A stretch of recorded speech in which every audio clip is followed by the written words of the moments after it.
cause I did it my way, nothing y'all can say. In this life or the next one, watch me, I'ma be the best. I am what I am today, cause I did it my way, nothing y'all can say. Hey, welcome back to The Deal. I'm Danny Brown. This week, I am so fired up, Lee and Ray and Sarah, to have Tracy Tutor from the $1 Million Listing, and really known her forever. I don't want to say forever, but we go way back in the real estate business together. Cool lady, boss babe, all that sort of stuff. So major props to her. Hope you enjoy this episode. Please subscribe and leave a comment for us and 5-star us, because every rating counts. It helps us get better guests, better content, better sponsorship. So please, please, please. We're almost done with our first season. We've done 30 episodes. And we really appreciate the support and following. It's gone pretty damn good. Got an award for being the best business podcast. We've done about 30 episodes. So anyway, guys, hope you enjoy this episode as much as I did. And I'm out. In this life or the next one, watch me, I'ma be the best.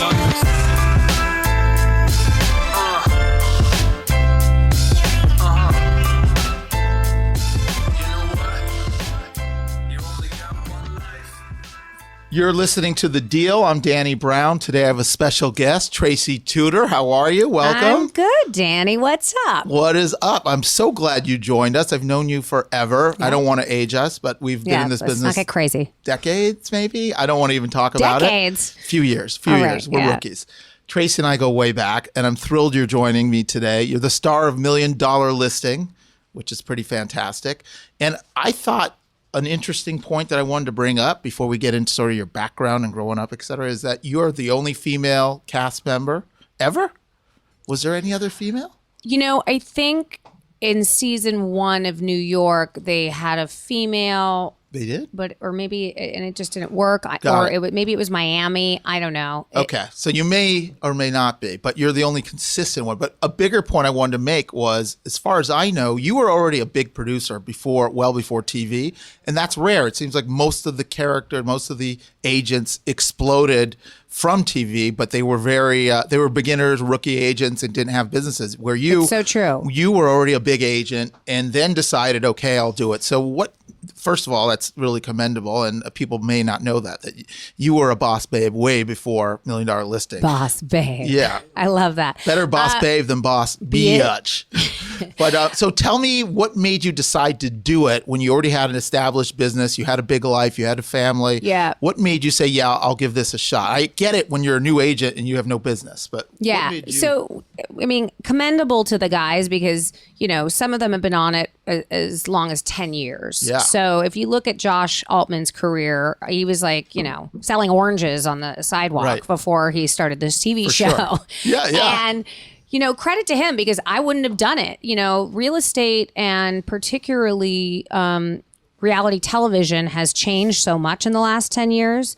And no one would have taken that chance 10 years ago. You couldn't really have a career and then you didn't want to risk doing a reality show to screw your career up. And, you know, these are the things that we all thought about. And these guys took chances and, you know, their careers blew up. Yeah. And so God bless them. Me, you know, I waited, and it's not like I didn't have different opportunities in the reality spectrum, you know, unscripted television, but I never took them. Yeah. I never took them. I had a few, and I was just nervous. You're nervous that it's going to mess up your career, and, you know, and now the world is different. And I think there's so much opportunity for all of us to do it. But for me, I was, you know, 40 years old. And you're not 40 years old. Girl, I am 40 plus. No, I was 40 years old. I had an established career. My kids were older. I just feel like I was in my shoes, you know, for the first time, and really just confident with where I was in my life, in my personal life, in my career. And I just, you know, was like, this is the only time I'm going to do it and be my authentic self. And I took the chance, and, you know, here we are. We're shooting I'm shooting my 3rd season. This is your 3rd season. Yeah. And it comes out when? We'll be probably airing first quarter of next year, maybe February, March. That's your 3rd season. And what season of $1 Million? Season 12. Wow, it's been that long. God, yeah. I remember when it started. All right, so let's take us back. You're from LA like me. You grew up here. Yeah. Many people that know you would know this, but your father is a huge construction mogul, one of the biggest that's ever done it. Did you grow up on construction sites? Did you don't look like you did, but were you really growing up with a father that was that active in the business? Yeah. Did you grow up learning the ropes of real estate through your father, or was it kept separate? Definitely grew up just, being in the same room as him, hearing him on the phone with clients, talking to, heads of job sites, traveling. I was his daughter and I was his firstborn daughter. So I was very much a fly on the wall for all of that stuff, and he was a tough son of a bitch. Yeah. So he's known to be a tough guy. he is definitely has that reputation, but that's probably why I have one too. Fight on, right? Fight on. Was he an SC guy? He was. Yeah. He's a big Trojan. Right. So yeah, I wouldn't say that I was like, with a hammer and nail on the job That site. wasn't your summer but internship? It was definitely to be a fly on the wall and watch my dad in the business and be sort of the shark that he is in the construction world absolutely fed, the taste for the career. And not that I thought I would end up in real estate, but once I did and once I got a taste of it, I was like, I got this. Yes, I'm sure you've been entrenched and exposed Totally. your whole life. So to give people an idea, your dad does massive construction, commercial. Give a few examples of some massive projects that people may or may not be aware of. So he worked on Hudson Yards in New York. Okay, He does a lot of casino projects. So he did the Encore in Las Vegas, City Center, the BART in San Francisco, So the Metro Rail as big expansion. as it gets is where I'm getting. Pretty much is as big as it gets. Can you imagine? They're working on that Metro Rail right now down on Wilshire, and there's no pass. There's no sticker that says, I'm a member of the family, so I should get to hop around this. I'm working on that. When is that going to be done? Can you tell them to speed it up? Trust we get me. on the phone, like, Ron, Yeah. let's get, Yeah. I can't get into my parking lot. He'd be like, peace. I'll talk to you later. So that's a huge point. You grew up in it. You were exposed to real estate. And another huge point is you didn't have to hustle and take on such a stressful, big career, but you opted to do that. So you have a family, you're a mother, you have a very big business, which is stressful, and now a TV show. What gave you the drive? Were you always just an ambitious grinder wanting to hustle? I don't know, man. From the time that I was like 15, I went out and got my first job, and I worked in the Northridge Mall, and I sold suits. So that was actually my first suits. I worked at I came like late to the game, and all my girlfriends worked at like, Contempo and like the cool girl stores. And those slots were already filled. So I was like cruising the mall, and I found this men's clothing store called, listen, DJ's Clothing for Men was really happening, Danny.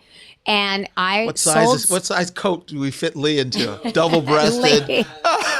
That's awesome. But in the it mall? was my first taste of commission, because they would say, like, the manager was like, whoever sells, X amount of suits by the end of the week or the end of the pay period, you're going to get bonused. So that was my first taste So you're getting commission checks. Hustling. Yeah. And you loved it. I like the extra check. Yeah. So was it in the mall? Where was this? It was in the Northridge Mall in the Valley. I'm a Valley girl. You are a Valley girl. Yeah. Where did you go to high school? Chaminade Yeah, so you're a College total Valley Preparatory. Oh my God. So you grew up, work ethic was big, obviously, because you didn't need to have that job, and you did. And it's sort of ingrained in you, which now makes more sense because people think that real estate is based on reality shows, that it's very easy and that these deals come and fall in our laps. I don't know if you're watching our show. It's not that easy.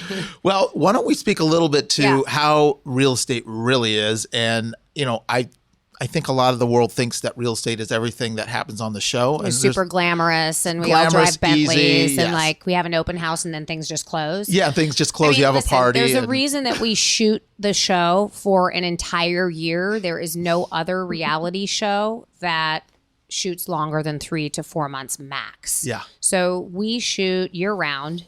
We usually get about a month off. And during the month off, we're doing press for the show because it's airing. So there's no downtime. No downtime. But the reason we shoot for a year is because it takes that long to close some of these properties. Yeah.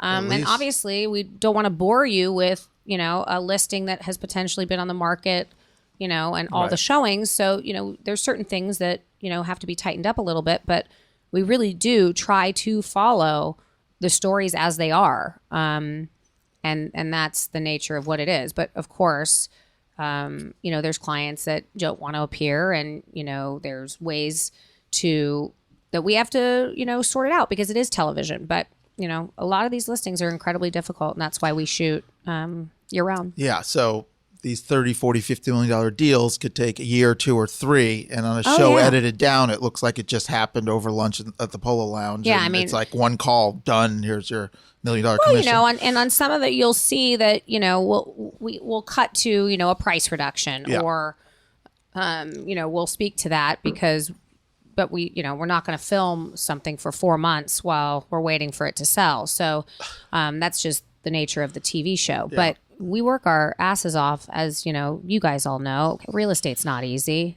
We had a deal fall apart today that was getting ready to close. So and that's a deal we were talking about a couple of months ago, and here we go. We're back to square one. Well, maybe we'll put it together once we're done with the podcast. Yeah. We'll work on that. Let's try that. So tell me how has TV impacted your business and life? Obviously, you're very public now. So the show has been incredible. I mean, I'm so grateful to Bravo for being so supportive of me, and obviously,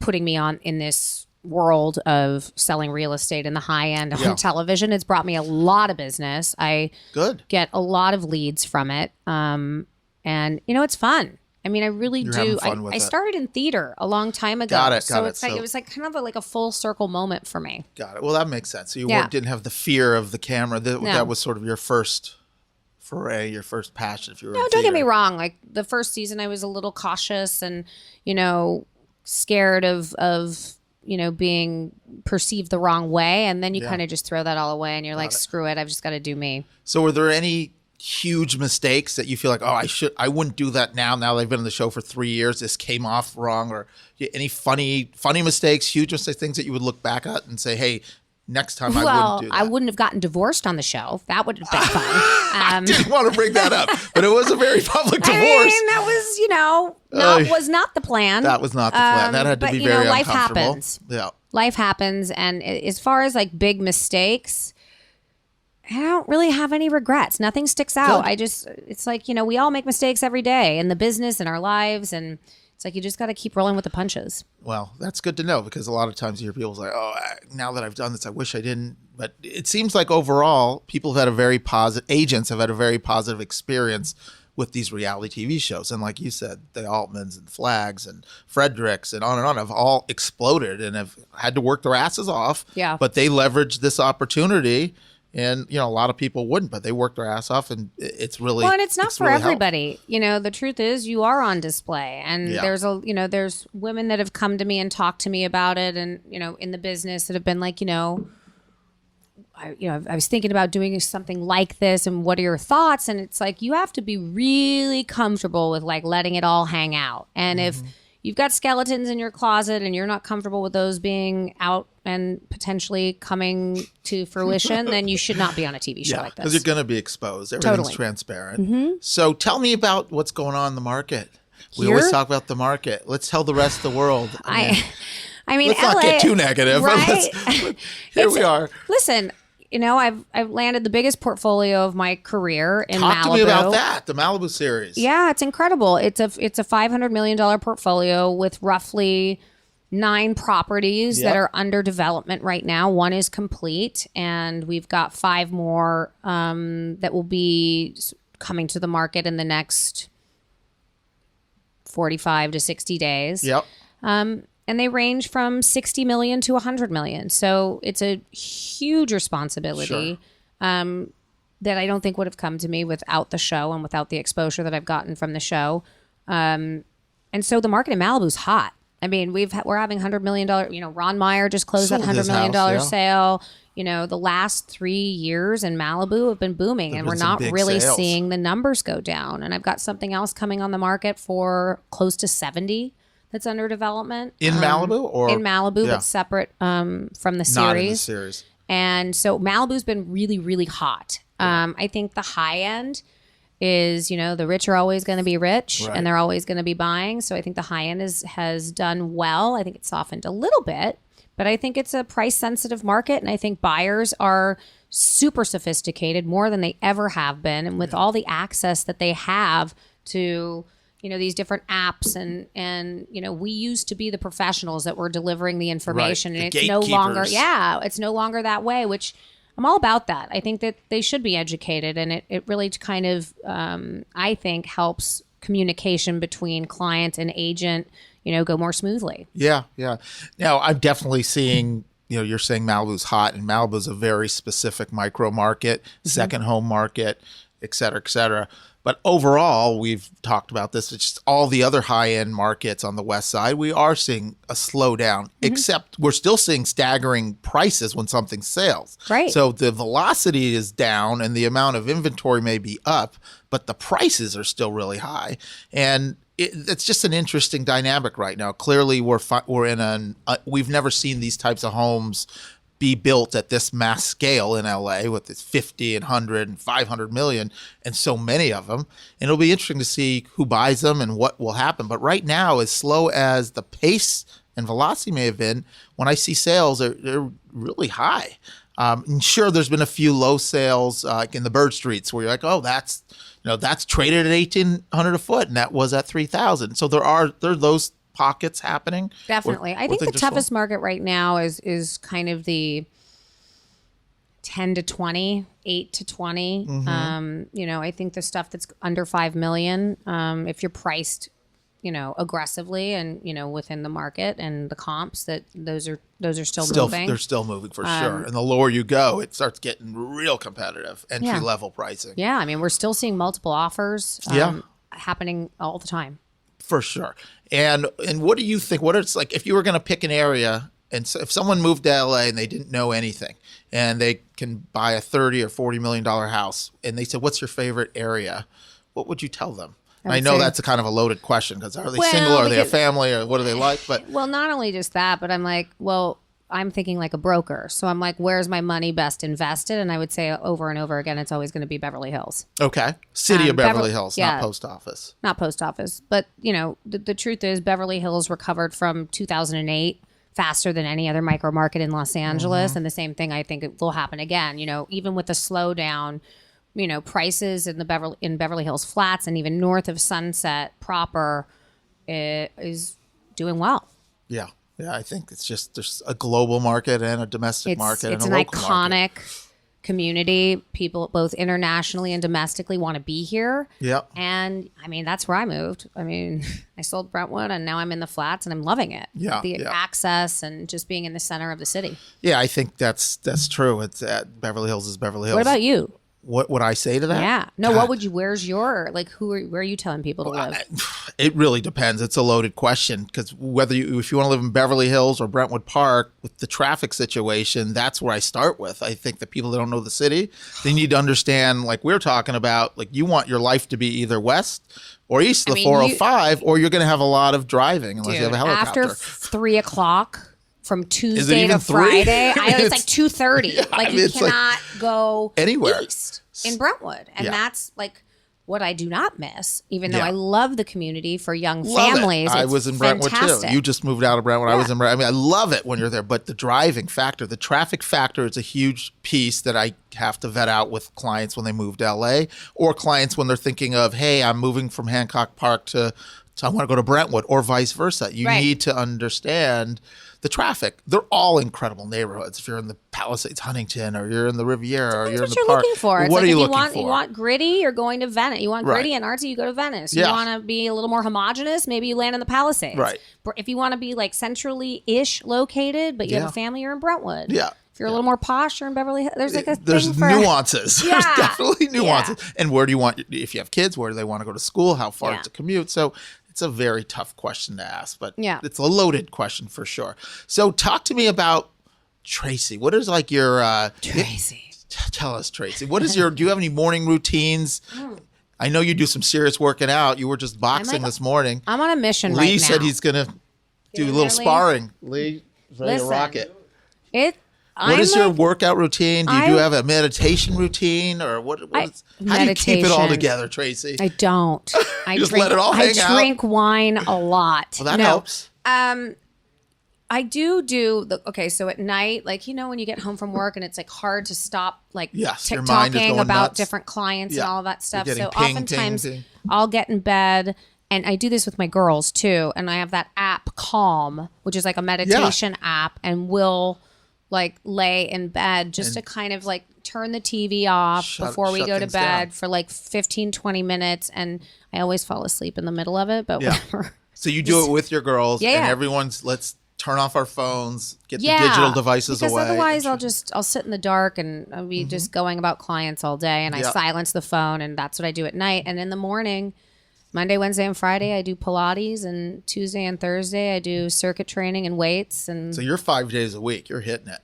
yeah, I mean, don't get me wrong. I have my moments where I'm like, I'm going to cancel. But I'm on a mission right now to get just super fit. It's good for my mind. It's a great way to start the day. Yeah, if I'm not working out, I get down, depressed, lower It's energy. depressing. But you're fighting it. You know, you're always fighting it. Oh, I want to do it this morning. Especially, I imagine you have a big social calendar with the shows and commitments and events. So that's got to be sort of the balance between preserving your energy, yet you need to be out and about because it's what you're doing right now. It's a big part of just keeping me sane. And I think the clients are obviously sometimes the most difficult piece of it because they're unpredictable, and you get new ones, and you're trying to navigate personalities all the time, and it's weighing. And I think it's like that 1 hour in the day where it's like the music's on.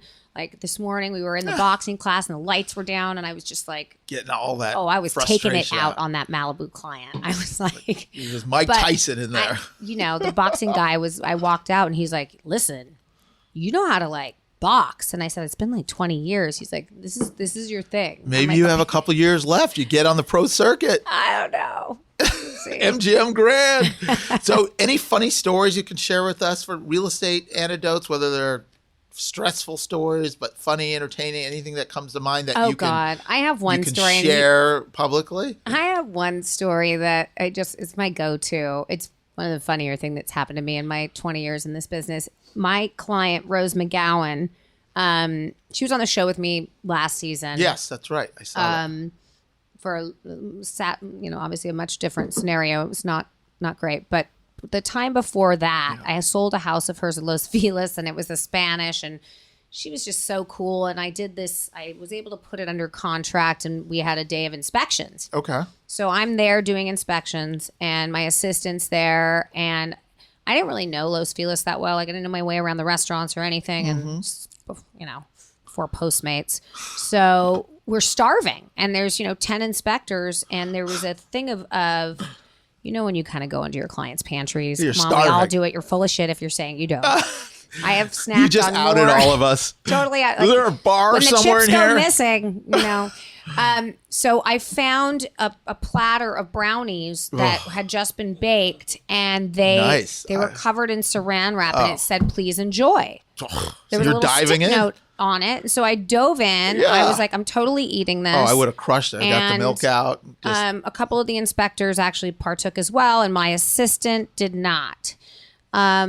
Well, they were special brownies. No. And we had no freaking idea. No. And Space cake type brownies? Oh, yeah. What? Yeah, dude. So. And everyone was just eating them like. And I'm super sensitive to that. Like those edible, Yeah, they'll knock you out. I have a bad story. High as a kite. And now the inspectors are. A couple of the inspectors are ripped, but I didn't say anything to the inspectors because I was like, You just all of a sudden are hit by a train. You're like what? But you made the connection enough to go, that I must have eaten the wrong thing. I must have. You know. You knew. You knew I it was on. immediately knew. I called Rose and I go, confirm.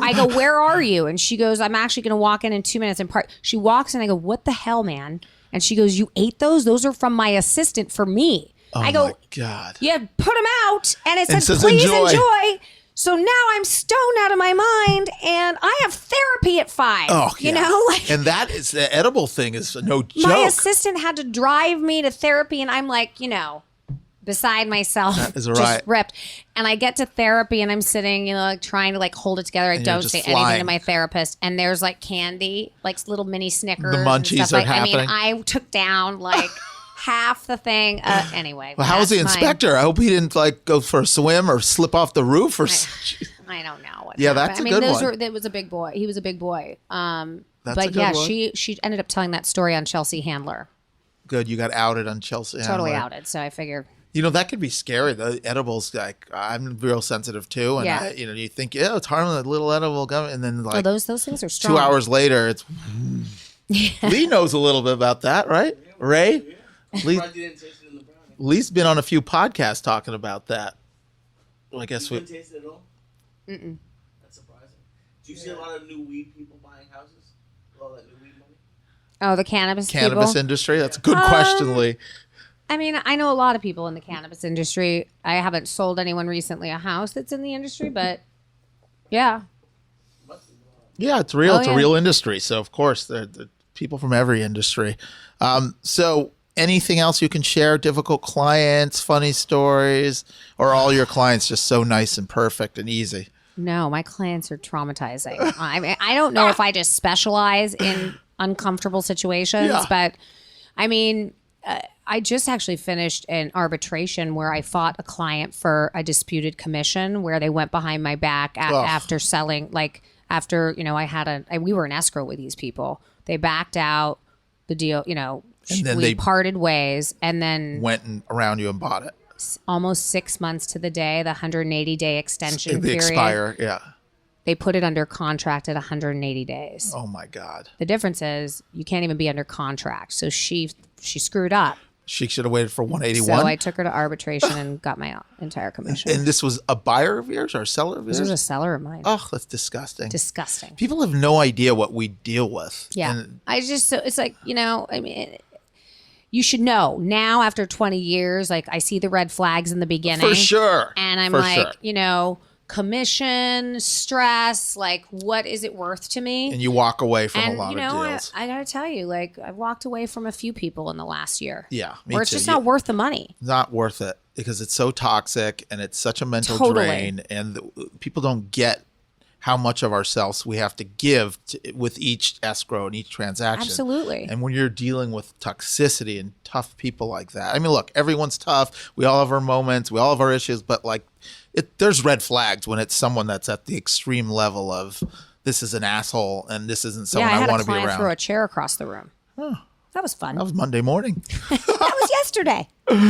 What advice would you give to someone that's new in the business or getting into the business, or advice that you would give yourself when you started, that knowing what you know now? What would you say? You want to get into real estate, you want to be in the West Side. 100%. I say this, and I talk to a lot of young women. I met with 2 yesterday. I try to mentor whenever I can, but you need to work for someone that you admire and respect in an area that you want to work in. It's just as easy to sell. Well, I was going to say it's kind of just as easy to sell, a $500,000 condo as it is to sell a $5 million house. So if you want to work in Beverly Hills and you want to have that be your market, then you need to come and work for somebody that you respect and admire in Beverly Hills. And that might mean you have to assist them for 3 years before you go out on your own. But it ain't that easy. No. And most agents that start in the business think because they have connections or were born and raised here and they know rich people that it's all just going to fall in their lap. I wish I could have told myself that because that was me at 24. Yeah.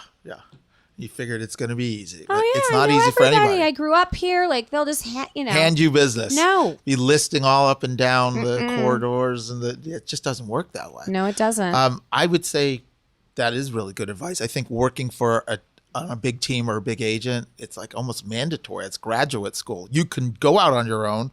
I actually went out on my own, and looking back, I would have told myself, work on a team. It would have saved me. It would have accelerated me. Pros and cons, but I would always give that advice. Work on a team. I did the first year by myself, and then I joined a team, and it was Russ Felice's team at it was DBL at the time, and he Then kind of Sotheby's. dominated Sierra Towers. Yes, Sierra Towers. That's right. And so I worked under him, and I learned so much. Is he and still in the business? I haven't you heard know his what? name in a Not long really. time. No, I think he's kind of retired. Yeah, he sold enough in this years where he. Yeah, I think he was developing for a Got little it. bit, and then I think last I heard he was like in San Fran. I didn't realize that you were on. And where were you before Douglas Elliman? I was trying to. I was remember. at the agency Okay, so you were at the for a agency. year, and then prior to that, I was at Partners Trust. Partners Trust is where you were Yeah. for a while.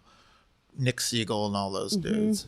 So you've been in the game, boys girl. club. You've been in the game. So yeah, I would give that advice. People always say it's, is it easy? Is it the same thing to sell the 10 million versus the 500,000? And I say what you said. It is the same, sort of, technically, but the people you're dealing with are so different. Yeah. And the therapeutic skills and the emotional intelligence skills and the level of humans you're dealing, it becomes so much more complicated from a human level.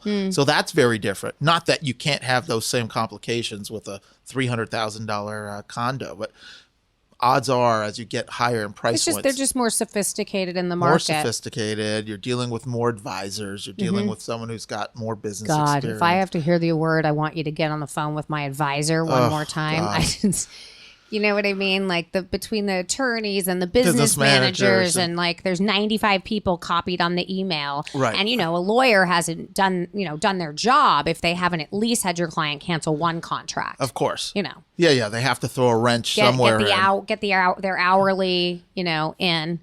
Meet their deadlines. And there's nothing we can do. It's like you have an advisor. We have to go with what they say. And I know what's going on here. They're going to have to throw wrenches and daggers into this deal because that's what they do. Yeah. And okay, I'll give you my advice, but they're your advisors. That is part of what you deal with at the high end. I will say the business has dramatically changed over the last 10 years and it has become more complicated. There are more lawsuits, arbitrations, mediations, even the contracts at this point, I look at my broker network in New York, and these guys are showing houses and putting deals together, and then the attorneys take over. We have to be experts in escrow, title, lending, real estate law, insurance. So it's just, you can only wear so many hats. We wear a lot of hats in California, and that's a big point. In New York, they're dealing with even higher price points or similar prices, but they hand it off.